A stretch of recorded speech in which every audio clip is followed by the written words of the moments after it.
Morning. This is morning coffee. I haven't done morning coffee. It's my first one this year. Coming off dialysis. Y'all have never seen this part, so I figured I'll show you a little something. Um, it takes a lot to be beautiful, and the vanity that you go through when you have to deal with stuff like this can really take a toll on you. But hey, who's complaining? I'm sitting in a chair. My blood is being cleaned. I have a wonderful technician. I can't show you to him because it will be against the company policy.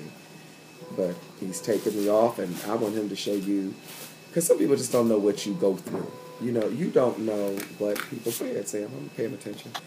You don't know what people go through on a daily basis. So the person that you're sitting next to, that you ride next to on the train, and you see him all the time, or the person at work who puts up a good front, a good mask, or the person in a relationship that makes it appear like everything in their relationship is going so wonderfully perfect, or the mother, who has a house full of children and seems to manage it all. You have no clue.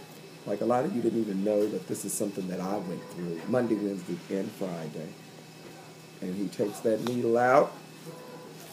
Thank God he takes that needle out. Now, I'm going to show you how big that needle is. Hold on. Does it got blood in it? No, let me. Oh, you're going to close it. You're going to close it. He's being safe. There you go. That's right. See, this is what goes in my arm, and there's a needle in there that extends from, that's how long it is. Sorry to show you the blood. See that needle? Yeah. Monday, Wednesday, and Friday, man. Hurts. But I have learned over the years to accept my conquest. And while I was sitting in service yesterday, it dawned on me I have to hold it, because my arm, I think I showed some of you my arm, it like pulsates, almost as if my heart were in my arm. So it's rapid, and it's because I have this thing called fistulogram. But listen, maybe I'm making this for you that think that people are what they're going through. Maybe I'm making this for you who is on dialysis and doesn't understand the realities that you are not, your health sentence. Excuse me? 755. You are way more than that. Way more what? I'm doing my video, my morning coffee show. That was another technician. And then these people become family. Like, Sam's been with me for as long as I've been here, for about 12, 13 years. So the technicians become family, and it's something I do all the time now, because I want to show people that take care of me respect. I always say to them, and Sam, you're not on here, but you can tell them, you can attest to this. After they put me on this machine, and yeah, they're doing their job and all that, but I always stop and say, what do I always stop and say? Thank you for taking good care of me. Yep. I always say that. And I always say, never miss. And I do it because the reality is, it's important that you let people know that, because this is love, this is an act of love. You let people know that you thank them for taking care of you. Some people get sick and ornery and act nasty, and some people ain't even got health issues and they just act nasty and idiotic. And so the reality is, you can't really see my mouth because I'm trying to hold these things down. But anyway, I'm about to get off of here. I didn't say it enough. I hope that this segment of Morning Coffee inspires you, to continue to pursue your dream and to continue to walk through the doors that are open, and that you let no enemy, especially you, because sometimes we can become our worst enemies, that you let no enemy, persuade you. And remember, when you get into a battle with people, I'm starting to conceptualize this. You get into a battle with people, you go into war, you have to draw on who you are.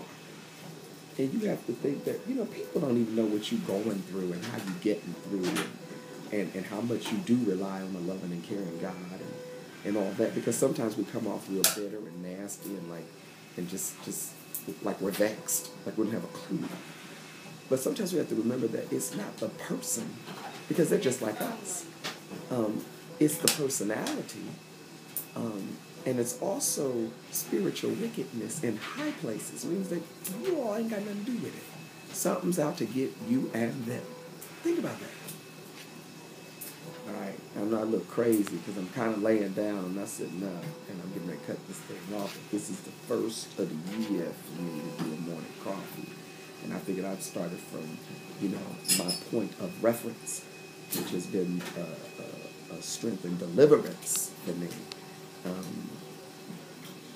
Recognizing the fact that I am not who I've been through, what I've been through, and I'm certainly not, am not going to take that on, as I continue on my journey.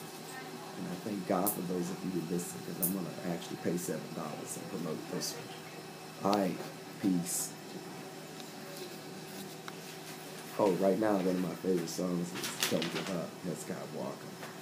I listened to this clip on YouTube and came back and remember singing in the 80s. I've always loved Hezekiah Walker and Love Fellowship Crusade Choir. And now just really start to explore more of their music. And I'm not just saying this for pomp and circumstances or, promotion or even as an opportunity. I'm saying this because that song, when I get on this machine, I have to sing that song sometimes. Right now, my body is weak and tired from the experience of going through this. But if you hear it in my voice, which I know you don't, my spirit has a giant. I want the same thing for you, baby. Peace.